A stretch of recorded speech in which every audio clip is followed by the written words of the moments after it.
আগের ভিডিওতে তোমরা সকলে দেখেছো ভাই বৃন্দাবন থেকে বাড়ি এসছে, সেই জন্য বাড়িতে ছোট্ট করে কীর্তনের অনুষ্ঠান করা হয়েছে।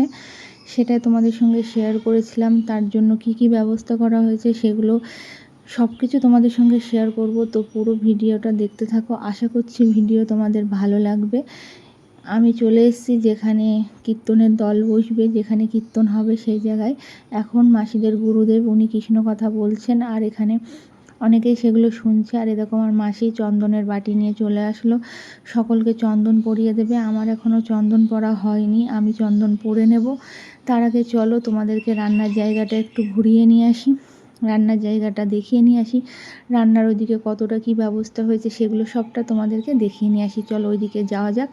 আর এখানে দেখতে পাচ্ছ ক্যাটারিংয়ের যারা ছিল তারা সব প্লেট আর যাবতীয় সব কিছু গুছিয়ে নিচ্ছে, কারণ এখন থেকেই সব ফার্স্ট ব্যাচ থেকে বসতে শুরু করবে খাওয়ার জন্য। আর এখানে দেখো পাঁপড় ভাজা আছে, খিচুড়ি আছে, চাটনি আছে, মিষ্টি আছে, পরমান্ন আছে, আর সবজি ছিল, পনিরের সবজি, আর একটা সবজি ছিল। তো সব কিছুর ব্যবস্থা এখানে করা হয়েছে, আর রাঁধুনিরা রান্না করছে।